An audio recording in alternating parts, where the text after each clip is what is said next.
ఇంకా లేదు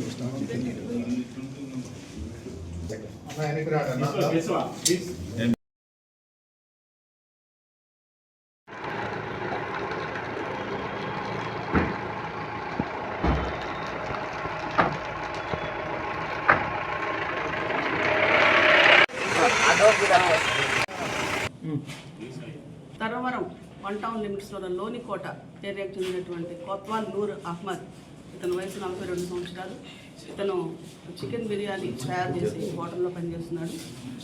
ఇతను బ్యాండ్ ఉగ్రవాద సంస్థకు సంబంధించినటువంటి వాట్సాప్ గ్రూపుల్లో సభ్యత్వం కలిగి ఆ సమాచారాన్ని ప్రతిరోజు అబ్జర్వ్ చేస్తూ దాన్ని డౌన్లోడ్ కూడా చేసి బుక్ రూపంలో కూడా రాబడిన సమాచారం మేరకు state counter intelligence and local police Nalgonda is IO for this case ఆధ్వర్యంలో హౌస్ సర్చ్ చేసి ఒక సెల్ ఫోన్, 2 సిమ్ కార్డులు అండ్ ఒక బుక్ 276 పేజెస్లో ఉంది. ఆ బుక్లో ఈ నిషేధిత వాట్సాప్ గ్రూపుల్లో వచ్చినటువంటి మెసేజ్లు, ఇన్ఫర్మేషన్ అంతా కూడా డౌన్లోడ్ చేసి దాన్ని ప్రచురించడం జరిగింది.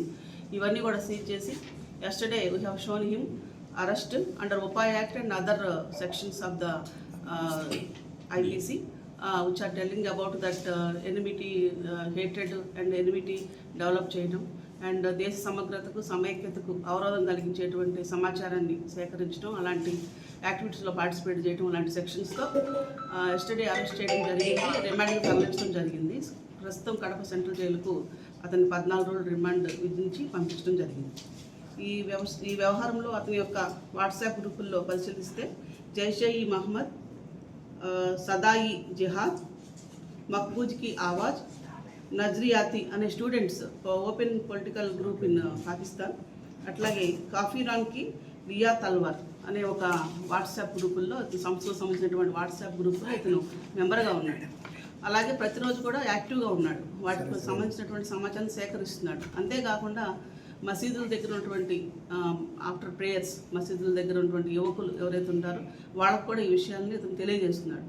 ఈ సమాచారం అంతా కూడా మనం ఒక క్లోజ్ వాచ్ పెట్టి సేకరించడం జరిగింది. పైకి చూడటానికి చాలా అమాయకుడిలాగంటే చిన్న వ్యక్తిలాగా కనిపిస్తాడు. అంటే ఇతను ఒక చికెన్ బిర్యానీ తయారు చేస్తాడు. But is not having wife at present. ఈ యాక్టివిటీస్లో ఇన్వాల్వ్ అవ్వటము, దీనిపైన మనం సమగ్ర విచారణ చేయడానికి మనకు వచ్చినటువంటి కౌంటర్ ఇంటెలిజెన్స్ సమాచారం మేరకు అతను అరెస్ట్ చేయడం జరిగింది. ఇంకా కూడా ఫ్యూచర్లో ఇంకా అదర్ యాక్టివిటీస్ ఏమైనా ఉన్నాయని చెప్పి వెరిఫై చేస్తాము. అతనికి అవసరమైతే కస్టడీలోకి తీసుకుని ఇంకా విచారించడం జరుగుతుంది. ఏది అదర్ గ్రూప్స్తో ఇంకా ఉన్నాయా లింక్స్, ఇంకెవరైనా ఇతనితో ప్రజెంట్ లింక్లో ఉన్నారని కూడా సేకరించడం జరుగుతుంది. బట్ ఇతనైతే ఒక రాడికల్ లాగా ఉంది ఇతని యాటిట్యూడ్. అలాగే ఏదైనా ఆహ్వానం కానీ, ఏదైనా ఉగ్ర సంస్థ ఏదైనా ట్రైనింగ్ ఇవ్వడానికి కానీ అలాంటి వాటికి ఏమైనా పిలిస్తే అతను వెళ్ళడానికి రెడీగా ఉన్నట్లు మనకు విచారణలో తేలింది. నిషేధిత వాట్సాప్ గ్రూపులు 6, అదర్ గ్రూప్స్ పాకిస్తాన్ గ్రూప్స్ మొత్తం 36 గ్రూపుల్లో ఇతను వాట్సాప్ గ్రూపుల్లో మెంబర్గా ఉన్నాడు, యాక్టివ్ మెంబర్గా కూడా ఉన్నాడు. ఈ వాట్సాప్ గ్రూపులు వీటికి సంబంధించినటువంటి సెల్ ఫోన్ సీజ్ చేయడం జరిగింది. దీన్ని FSLకి పంపించాము. FSL నుంచి వచ్చినటువంటి రిపోర్ట్ తర్వాత ఎన్ని ప్లాన్స్ లాంటి విషయాన్ని కూడా ఇంకా తెలుసుకోవడం జరుగుతుంది.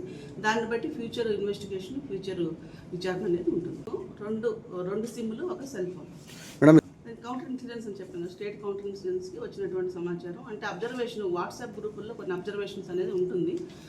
స్పెసిఫిక్ గ్రూప్ కాబట్టి నక్సలిజం అండ్ టెర్రరిజం పైన పనిచేసేటువంటి సంస్థ గ్రూప్ కాబట్టి they will keep watch on the WhatsApp groups so that we have got information. So that information was given to local police. Local police కూడా కొంత క్లోజ్ ఇమీడియట్గా చేయకుండా కొంత క్లోజ్ అబ్జర్వేషన్ చేయడం జరిగింది. అంటే ఏ పని చేస్తాడు, యాక్టివిటీస్ ఏంటి, ఇవన్నీ అబ్జర్వేషన్ చేసిన తర్వాత సర్చ్ వారెంట్ తీసుకుని హౌస్ సర్చ్ చేయడం జరిగింది. ఒకటి FSL రిపోర్ట్ రావాలి. FSL రిపోర్ట్లు ఇంకా గ్రూప్స్, ప్లాన్స్ అంటే వస్తే మనకి అడ్మిన్స్ ఎవరు, వాళ్ళ డీటెయిల్స్ అవన్నీ తెలుస్తాయి. So that we can get more information, we can go further. అంటే అతని సెల్ ఫోన్లో రకరకాల వ్యక్తులతో, లోకల్ వ్యక్తులతో సంబంధాలు ఉండొచ్చు because that is personal life. So వాళ్ళ యాక్టివిటీ ఉందా, వాళ్ళ ఇన్వాల్వ్మెంట్ ఉందా లేదా అనేది మనం ఇంకా కొంచెం తరోగా ఎంక్వైరీ చేస్తే వస్తుంది. వచ్చిన తర్వాత కావాలంటే వాళ్ళని కూడా యాక్షన్ తీసుకుంటాం. ప్రజెంట్ అయితే మనకు ఆ ఉమెన్ సంబంధించి డీటెయిల్స్ అవన్నీ కూడా మనకు ఫర్దర్గా ఇంకా ఇన్ఫర్మేషన్ రాలేదు. ముందు ఇప్పటివరకు అయితే ధర్మవరం 1 టౌన్ స్టేషన్లో ఎటువంటి కేసులు కానీ అట్లాంటి విల్ డూ ఇన్వెస్టిగేషన్ చేస్తాం. ఇంకా ఫర్దర్ అంటే yesterday only we have search and arrest వెంటనే చేసాం కదా. ఇప్పుడు కస్టడీలోకి తీసుకుని ఫర్దర్ ఇన్వెస్టిగేషన్ ఇంకేమైనా ఉంటే అన్ని డీటెయిల్స్ తీసుకుంటాం.